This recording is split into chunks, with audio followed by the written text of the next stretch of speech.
Students, welcome back to one more class. आज की इस क्लास में हम स्टार्ट करने वाले हैं एक ऐसा टॉपिक जो दिखने में तो बहुत ही इजी है, समझने में भी इजी लगता है, बट कभी कभी जब हम इनके एमसीक्यू क्वेश्चन सॉल्व करते हैं तब गलती करने के चांसेस थोड़े से ज्यादा होते हैं। तो चलिए ये टॉपिक अच्छे से समझते हैं ताकि हम जो भी एमसीक्यू क्वेश्चन सॉल्व करें या डिस्क्रिप्टिव मैनर क्वेश्चन सॉल्व करें तो हमें इस क्वेश्चन को सॉल्व करते समय आसानी हो। तो चलिए समझते हैं कि सिग्निफिकेंट फिगर्स एक्चुअल में होता क्या है। तो कंसिडर करो कि हम एक एक्सपेरिमेंट कर रहे थे और एक्सपेरिमेंट में हमें क्या है, ऑब्जर्वेशन में एक value milli.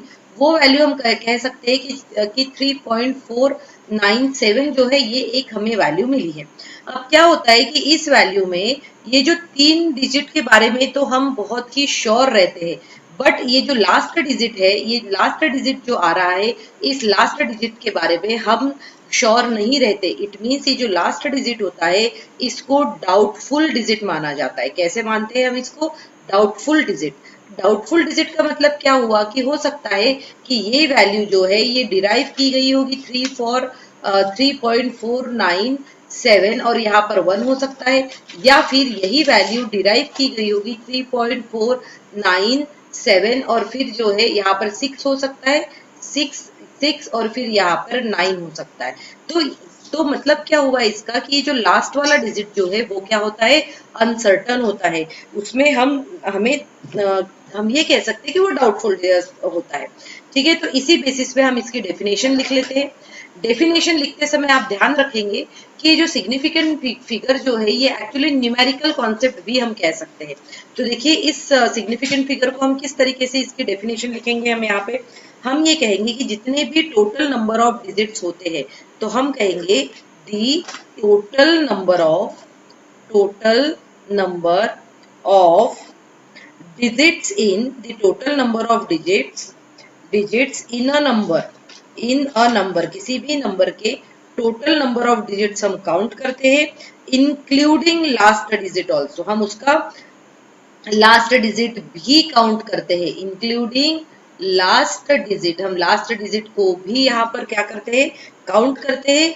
Whose value whose value whose value is whose value is uncertain। जैसे हमने बताया कि जो लास्ट डिजिट होती है उसकी वैल्यू जो है वो क्या होती है, अनसर्टन, डाउटफुल होती है, और इसीलिए हम उसको कहते हैं significant figures. It's called significant figure. Significant figure ये जो कॉन्सेप्ट जो है हमारा वो यूजफुल रहता है जब भी हमें किसी ऑब्जर्वेशन को राउंड ऑफ करना है। ठीक है, उसके सिग्निफिकेंट फिगर कैलकुलेट करना है तो उस वक्त पे हमें इसकी जरूरत पड़ती है और हम इसको समझ के ही करते हैं। अब देखिए सिग्निफिकेंट कैलकुलेट करने के लिए कुछ रूल्स होते हैं हमारे पास में। क्या होते हैं? कुछ रूल्स। ये रूल्स जो है ये सब आपको मेमोराइज करना है। जब आप रूल अच्छे से मेमोराइज कर लेंगे फिर हम इसके कुछ क्वेश्चंस भी सॉल्व करेंगे। तो पहला रूल क्या कहता है? पहला जो रूल कहता है ये कहता है कि जितने भी नॉन जीरो डिजिट्स होते हैं, मतलब ऑल नॉन जीरो डिजिट्स, जितने भी नॉन जीरो डिजिट्स होते हैं ये सभी कैसे होते हैं, सिग्निफिकेंट होते हैं। कैसे? सिग्निफिकेंट होता है। इसका मतलब क्या हुआ, देखो मैं एग्जाम्पल के थ्रू आपको समझाती हूँ इसको। एग्जाम्पल में जैसे कि हमने ले लिया 1 2 3 और 4, तो इसमें कितने, 4 डिजिट्स है, इसीलिए इसका सिग्निफिकेंट फिगर जो है वो 4 होगा। ठीक है, अब अगर हमारे पास में 42 1 है, इसका सिग्निफिकेंट फिगर जो है वो होगा 3। मतलब हम इसमें total number of digits count कर रहे हैं और फिर इसका सिग्निफिकेंट फिगर ले रहे हैं, because all non zero digits are significant. अगर मान के चलिए इसमें डेसिमल भी होता है तो डेसिमल मायने नहीं रखता है व्हाइल कैलकुलेटिंग सिग्निफिकेंट फिगर। आपको सिर्फ और सिर्फ नॉन जीरो डिजिट्स देखना है और ये जो हो जाएगा इसका 4, ये इसका नॉन सिग्निफिकेंट फिगर हो जाएगा। तो ये तो हुआ हमारा रूल 1। अब रूल 2 क्या कहता है, देखो ये रूल 1 हुआ। अब रूल 2 क्या कहता है? रूल 2 ये जो कहता है कि जो ट्रैप्ड जीरोज रहते हैं, है ना, ट्रैप्ड जीरोज का मतलब क्या होता है? ट्रैप्ड जीरोज का मतलब होता है between non non zero digit.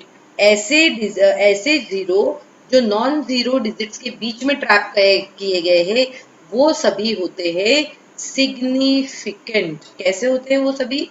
Significant होता है। ठीक है, कैसे? फॉर एग्जाम्पल अगर मैं देखूं, एग्जाम्पल, अब एग्जाम्पल में हम क्या देख सकते हैं? फॉर एग्जाम्पल 1, जैसे कि अगर हमारे पास में 401.5 है, तो अब आप देख सकते हो ये जीरो क्या है, इन दोनों के बीच में ट्रैप्ड है, दो नॉन जीरो डिजिट्स के बीच में ट्रैप्ड है, इसीलिए इसका सिग्निफिकेंट फिगर जो होगा वो होगा 4। ठीक है, अगर मैंने इस तरीके से लिखा है कि 0.0405, अब आप देख सकते हो कि इसमें क्या है, ये जो बिगनिंग वाले जीरोस जो है इसको हम काउंट नहीं करेंगे, इसको काउंट नहीं करेंगे क्योंकि वो किसी भी दो नॉन जीरो डिजिट्स के बीच में ट्रैप नहीं है। तो फिर हम किसको काउंट करते हैं? इसको काउंट करेंगे। और जब ऐसा होगा तब ये सिग्निफिकेंट फिगर जो है इसका कितना हो जाएगा? 3 हो जाएगा। क्लियर हुआ? आप सभी इसका स्क्रीनशॉट लेके रखिए और बेटा इसको समझ लीजिए, है ना। तो ये जो है हमारा हो गया रूल 2। अब रूल 3 क्या कहता है, चलो समझ लेते हैं इस चीज को। रूल 3 ये कहता है कि जब भी कोई जीरो, है ना, अभी हमने ये डिस्कस किया कि जो नॉन जीरो डिजिट्स होते हैं वो सिग्निफिकेंट होते हैं। अगर कोई जीरो दो नॉन जीरो डिजिट्स के बीच में आता है तो उसको भी सिग्निफिकेंट कहा जाता है। तो फिर और अब हम यहाँ पर ये कहेंगे कि जो हमारे लीडिंग जीरोज होते हैं, लीडिंग जीरोज मतलब क्या हुआ?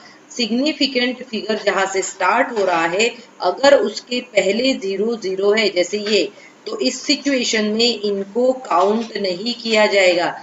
सो हम कहेंगे leading zeros are not significant, ये सिग्निफिकेंट नहीं होते हैं। ये सिग्निफिकेंट नहीं होते हैं। मतलब इसका अगर मुझे देखना है सिग्निफिकेंट फिगर, तो ये हो जाएगा 1। क्या हो जाएगा? इसका सिग्निफिकेंट फिगर हो जाएगा। क्लियर हुआ? तो जैसे कि अगर हमारे पास में लिखा हुआ है 0.0005, तो ये जो जीरो है सबके सब ये काउंट नहीं होंगे और इसका सिग्निफिकेंट फिगर जो आएगा वो आएगा 1। क्लियर हुआ? अब हम देखते हैं इसके आगे का रूल 4। अब रूल 4 क्या कहता है कि अगर कोई ट्रेलिंग जीरोज है, क्या है? ट्रेलिंग जीरोस का मतलब क्या हुआ कि अगर कोई जीरो एंड पे है, एकदम एंड पे है, और साथ में ही वो क्या है? Right side of decimal. कहा है वो? राइट साइड ऑफ डेसिमल के राइट साइड पे है, डेसिमल के राइट साइड पे है, तो उसको भी कहा जाएगा सिग्निफिकेंट फिगर। उसको क्या कहा जाता है? सिग्निफिकेंट फिगर हम उसको कंसिडर कर सकते हैं। तो हम क्या लिखेंगे यहाँ पे? Are significant figure. अब इसको सॉल्व भी करके देखते हैं बेटा कि इसका क्या मीनिंग हुआ। All are significant figure. ठीक है, तो जैसे कि अगर हमने लिया एक हमने अभी यहाँ पर एक नंबर ले लिया है, वो नंबर है 1260.0। अब देख सकते हो आप कि सबसे पहले तो ये क्या है? ये सिग्निफिकेंट हुआ और ये भी सिग्निफिकेंट है। क्यों? क्योंकि जो है ये सिग्निफिकेंट क्यों है? क्योंकि डेसिमल के राइट हैंड साइड पे है, इसीलिए हम इसको सिग्निफिकेंट फिगर काउंट करेंगे 1 2 3 4 5। तो इसके कितने सिग्निफिकेंट फिगर है? 5 सिग्निफिकेंट फिगर है यहाँ पर। क्लियर हुआ? यहाँ तक के समझ में आया है सभी चीजें अच्छे से? अब देखो, ये तो हो गया 5, बट अगर इन केस अगर ये नंबर सिर्फ ऐसा लिखा हुआ है, अब देखो ये जो जीरोस जो आपको यहाँ दिख रहे हैं, ये जीरो ना ही राइट हैंड, ना ही डेसिमल के राइट हैंड तरफ है, और तो क्या है? डेसिमल के राइट हैंड तरफ नहीं है, इसीलिए इसको सिग्निफिकेंट नहीं मानेंगे। तो इसका जो सिग्निफिकेंट फिगर हुआ वो हुआ है 3। इसका सिग्निफिकेंट फिगर 3 हुआ। क्लियर हुआ? ये चीजें समझ में आ गई? चलिए अब नेक्स्ट देखते हैं हम। नेक्स्ट हम कुछ पॉइंट्स लिखेंगे, जीरो में नहीं कन्वर्ट करेंगे, नेक्स्ट कुछ पॉइंट्स लिखेंगे। तो ये जो एक्सपोनेंट्स की पावर जो होती है, एक्सपोनेंट पावर जो होती है, या एक्सपोनेंट्स को हम सिग्निफिकेंट नहीं मानते हैं, एक्सपोनेंट्स को हम सिग्निफिकेंट नहीं मानते। अब देखो क्यों नहीं मानते हैं। जैसे कि अगर मैंने सेम नंबर लिया, फॉर एग्जाम्पल 126,000 इंटू, अब देखो अब ये वाला नंबर है हमारा। अब इस नंबर में अगर मैं डेसिमल को शिफ्ट कर दूं, डेसिमल को शिफ्ट कर देती हूँ, डेसिमल को शिफ्ट करूंगी तो ये जो बन जाएगा 126 इंटू 10⁻³ तो ये जो एक्सपोनेंट होते हैं, एक्सपोनेंट को हम सिग्निफिकेंट फिगर नहीं मानते, एक्सपोनेंट्स को हम सिग्निफिकेंट फिगर नहीं मानते हैं। ठीक है, क्लियर हुआ ये भी चीज? अब देखो चलिए इसके बेसिस पे कुछ क्वेश्चंस हम सॉल्व करते हैं। इसमें एक रूल और हम ऐड ऑन कर सकते हैं कि जो भी कांस्टेंट वैल्यू जो होती है, क्या होती है, जो कांस्टेंट वैल्यूज जो होती है, जैसे कि एवोगैड्रोस नंबर सिर्फ ऐसा लिखा होगा एवोगैड्रोस नंबर, ठीक है, या फिर ऐसा लिखा होगा स्पीड ऑफ लाइट, तो क्या होती है जो कांस्टेंट वैल्यूज जो होती है उसका सिग्निफिकेंट फिगर जो है उसको इन्फिनाइट माना जाता है। कैसे माना जाता है? इन्फिनाइट माना जाता है। जैसे कि अगर किसी ने पाई की वैल्यू दी हो, ऐसा लिखा हुआ आ रहा है कि स्पीड ऑफ लाइट का सिग्निफिकेंट फिगर क्या होगा, तो उस सिचुएशन में हम कहेंगे उसका सिग्निफिकेंट फिगर इनफिनाइट होगा। तो चलिए कुछ क्वेश्चंस की हम प्रैक्टिस करके देख लेते हैं। तो क्वेश्चन ये कह रहा है कि calculate how many significant figures are there. तो मैं यहाँ पर कुछ क्वांटिटीज लिखती हूँ, आप थोड़ा सा पॉज करके आप लिख कर देखिए बेटा। अगर कुछ डाउट है तो आप मुझे पूछिए और अप्लाई करने की कोशिश कीजिए जितने भी रूल्स हमने अभी तक स्टडी किए गए हैं, है ना। तो यहाँ पर मैं कुछ रूल्स के साथ में कुछ लिख रही हूँ, आप फटाफट इनके जो है आंसर्स फाइंड आउट करने की कोशिश कीजिए ताकि आपको क्लियर हो जाए कि जितने भी हमने सिग्निफिकेंट फिगर की बातें करी है तो क्या वो सही है या फिर नहीं है। ठीक है, तो चलिए मैंने यहाँ पर कुछ नंबर्स लिख दिए हैं, आप इन नंबर्स को सॉल्व करेंगे, ठीक है, और इसका सिग्निफिकेंट फिगर जो है वो फाइंड आउट करने की कोशिश कीजिए। ठीक, अब देखिए यहाँ पर आप आई होप आपने करना स्टार्ट कर दिया है बेटा। कुछ भी डाउट है अगर या फिर आपको ऐसा लगता है कि ये समझ में नहीं आया है तो आप कमेंट सेक्शन में उसको जरूर लिखना है, ठीक है। उसके बाद में अगर मैं यहाँ पे 6 इंटू 10⁻10 लिख देती हूँ और यहाँ पर आ जाएगा 3421 और ये हो जाएगा हमारा 4.004। ठीक है, अब देखिए चलिए अब हम इसके सिग्निफिकेंट फिगर्स फाइंड आउट करते हैं। स्टार्ट करते हैं पहले से, तो यहाँ पर पहला रूल अप्लाई होगा 8001, मतलब ये क्या है, ऐसे जीरोज है जो दो नॉन सिग्निफिकेंट फिगर्स के बीच में है, तो रूल जो है सेकेंड रूल लगेगा और इसका सिग्निफिकेंट फिगर होगा 4। कितना होगा सिग्निफिकेंट फिगर इसका? 4 होगा, क्योंकि 1 2 3 4 होगा। अब देखो जो बिगिनिंग वाले जीरोज जो है हम उसको सिग्निफिकेंट नहीं मानते हैं, तो इसीलिए इसका सिग्निफिकेंट फिगर 1 होगा। यहाँ पर फिर से वही रूल आ गया कि अगर कोई जीरो इन दोनों के बीच में ट्रैप्ड होगा तो उसको काउंट किया जाएगा, मतलब 3 होगा। यहाँ पर सभी नॉन जीरो डिजिट्स है, इसका भी 3 होगा। अब देखिए यहाँ पर ट्रेलिंग जीरोज है ना, लास्ट में है, यहाँ पर कोई भी डेसिमल नहीं है और ना ही ये डेसिमल के राइट हैंड तरफ है, इसलिए इसको काउंट नहीं करेंगे, हम इसको काउंट करेंगे सिर्फ 3, 1 2 3। अब आते हैं हमारे इसमें, अब देखिए यहाँ पर डेसिमल है तो इसको काउंट किया जाएगा, तो 1 2 3 4, तो इसका सिग्निफिकेंट फिगर जो है वो हुआ है 4, इसका सिग्निफिकेंट फिगर 4 हुआ है। अब ये क्वेश्चन देख लेते हैं बेटा, इसमें जो है 1 2 3, तो इसका सिग्निफिकेंट फिगर काउंट करते हैं तो ये 3 हो जाएगा। फिर आता है इसका सिग्निफिकेंट सिर्फ 1 होगा क्योंकि एक्सपोनेंट्स को हम काउंट नहीं करते हैं। यहाँ पर देखिए कितना हो जाएगा, ये 1 2 3 4, ठीक है, तो इसका सिग्निफिकेंट फिगर 4 है और ये भी जो है ये जीरो जो है ये नॉन जीरो डिजिट्स के बीच में ट्रैप्ड है और इसीलिए इसका भी सिग्निफिकेंट फिगर हो जाएगा 4। अब देखिए आपको ये तो क्लैरिटी होगी, अगर मान के चलिए मैंने आपको इसमें क्वेश्चन में एक और एड ऑन कर दिया है और यहाँ पर आपको सिंपल लिख दिया है कि एवोगैड्रोस नंबर दे दिया, एवोगैड्रोस नंबर दे दिया और पूछा है कि इसके सिग्निफिकेंट फिगर क्या है ना, ये 11th नंबर ले लेते हैं। या फिर हमने कहा कि पाई में जो है इसमें सिग्निफिकेंट फिगर कितने हैं, तो मैं क्या लिखूंगी, इसमें कितने हैं, ये जो होते हैं ये इन्फिनाइट होते हैं। क्यों? क्योंकि जो है कांस्टेंट वैल्यू के सिग्निफिकेंट फिगर जो है वो इन्फिनाइट होते हैं। तो इस तरीके से हम क्वेश्चन सॉल्व करते हैं बेटा। और एग्जाम में पता है किस टाइप के क्वेश्चन आते हैं, एग्जाम में आपको क्या कह सकते हैं, सबसे पहले तो राउंडिंग ऑफ वाले क्वेश्चन आते हैं। कैसे आते हैं? राउंडिंग ऑफ, तो ये सबको पता होना चाहिए। कुछ कॉन्सेप्ट आपको पता है क्योंकि आपने इसके पहले उसको सॉल्व कर चुके हैं। राउंडिंग ऑफ वाले क्वेश्चंस आते हैं। राउंडिंग ऑफ वाले क्वेश्चंस हम कैसे करते हैं कि जैसे आप मान के चलिए हमारे पास में ये नंबर है 4.320, ठीक है। अब ये इस 4.320 को मुझे सिर्फ एक डिजिट तक राउंड, हमें जो इसको सिर्फ 2 सिग्निफिकेंट फिगर तक राउंड ऑफ करना है, तो मैं नेक्स्ट डिजिट देखूंगी। अगर next digit is more than 5, अगर ये मोर देन 5 है, अगर मोर देन 5 है तो प्रीवियस नंबर पे क्या हो जाएगा, एक जो है ऐड हो जाएगा। अब इसमें तो मैंने एग्जाम्पल में ये लेस देन 5 लिया, मैं इसको करेक्ट कर लेती हूँ और यहाँ पर जो है मैं ले रही हूँ 8। अब ये क्या 8 क्या है, मोर देन 5 है, इसीलिए ये करेंगे हम 4.4, इसका राउंडिंग ऑफ हो जाएगा। ठीक है, अब मैं दूसरा एग्जाम्पल ले रही हूँ। दूसरे एग्जाम्पल में मैंने लिया है 4.32। अब ये इस सिचुएशन में क्या हुआ, ये जो नंबर है वो है लेस देन 5, और अब ये लेस देन 5 है ये वाला नंबर, इसीलिए मैं इसको राउंड ऑफ करते समय उसको एज इट इज रखूंगी, एक भी वैल्यू उसमें नहीं बढ़ाऊंगी। ठीक है, तो ये हमारा क्लास 10th का ही कॉन्सेप्ट है जो अभी हमने स्टडी किया है। अब आप लीजिए एक और एग्जाम्पल ले रही हूं मैं, जैसे 135.58 लिया हमने। ठीक है, 58 लिया है, तो यहाँ पर जो है आप अप्लाई करेंगे। अगर मुझे यहाँ तक राउंडिंग ऑफ करना है तो ये 8 है, मतलब मोर देन 5 है, तो आप इसको राउंड ऑफ करोगे 35.6 में। ठीक है, अगर यही नंबर यही होता 35.52 होता, तो मैं इसको राउंड ऑफ करते समय 135.5 ही लगती, क्योंकि ये क्या है, लेस देन 5 है।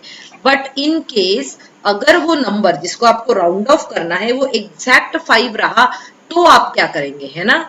जैसे कि 4.35 है यहाँ पर, ठीक है, या फिर 4.25 है, तो आपको क्या करना है, इस यहाँ तक के राउंड ऑफ करना है, यहाँ तक के राउंड ऑफ करना है, और नेक्स्ट नंबर जो है वो क्या है, 5 है। क्या है, नेक्स्ट नंबर 5 है। यहाँ पर भी क्या है, नेक्स्ट नंबर 5 है। तो हम कैसे करेंगे, हम देखेंगे कि उसका प्रीवियस नंबर कौन सा, प्रीवियस नंबर।